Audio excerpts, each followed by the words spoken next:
One of the defining moments of the 2008 presidential campaign came almost a year ago when Barack Obama, then on the campaign trail, spoke before an audience of donors in San Francisco about the bitter political mood in Rust Belt towns where voters had turned to guns or religion or antipathy to people who aren't like them out of displaced economic frustration. He was quickly accused of being elitist and condescending and dismissing real, deeply felt concerns about religion and morality. And although he quickly apologized, for the rest of the campaign, Obama's fraught relationship with white working class conservatives would grab headlines and dominate political discourse.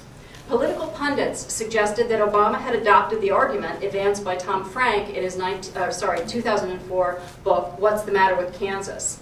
That white working class voters had been seduced by family values politics into supporting an economic agenda that ran counter to their material interests.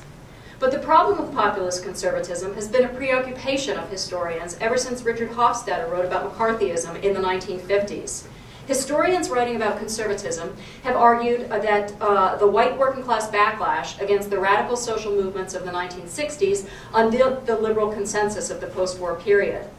The argument was put forward by Thomas and Mary Burton Edsel in their 1991 book, Chain Reaction. And the argument is that canny conservative politicians were able to capitalize on popular resentment towards civil rights, feminist, anti-war, and gay and lesbian movements, itself partly a product of economic frustration, in order to win support in electoral contests and ultimately win the White House. As Obama's remarks in Pennsylvania indicated, this narrative of conservative success, focused on the culture wars, has transcended the academy. It's generally seen as the main causal story in explaining the rise of the right. This story has much truth to it, but in recent years, historians have started to tell a different narrative, one that puts political economy at the center of the story.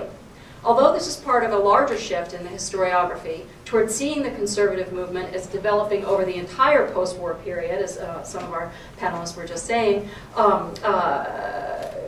instead of in its reaction to the 1960s, the major reason for this new research has been the success of the free market economic agenda, which until recently seemed totally dominant in Washington, which is hard to explain if one focuses primarily on cultural politics.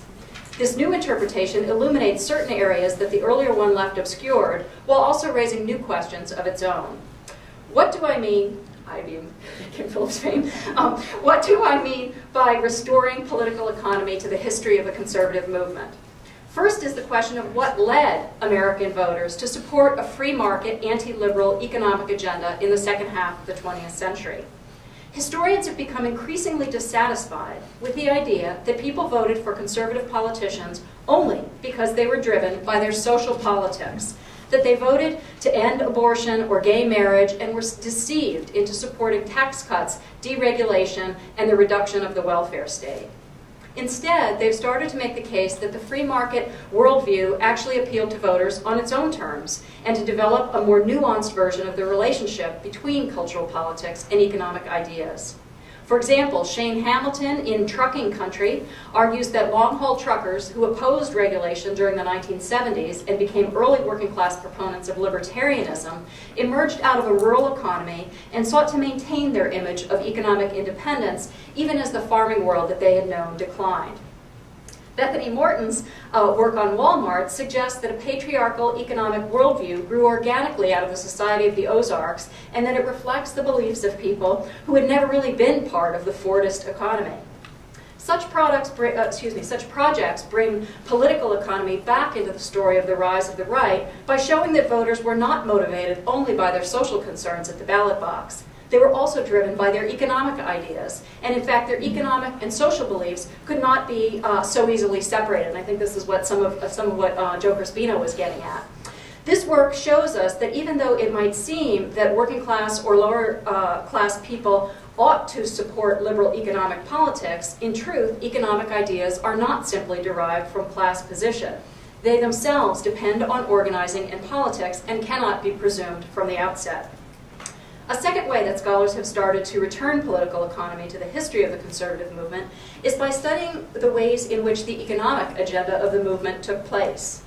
This work is less focused on the question of why people vote as they do and why voters elected politicians who supported this agenda, and more on the internal history of the conservative movement, the sources of its ideas, the nature of its material support, and the ways it managed to build its institutions. My own work, In Invisible Hands, has dealt with the role of business activists and wealthy individuals in supporting and pushing forward an anti-New Deal economic politics over the entire post-war period, and their attempts to win ever broader support within the business community for such activity. And there are quite a few other dissertations in the works that look at the political evolution of business in the post-war years, and especially the 1970s.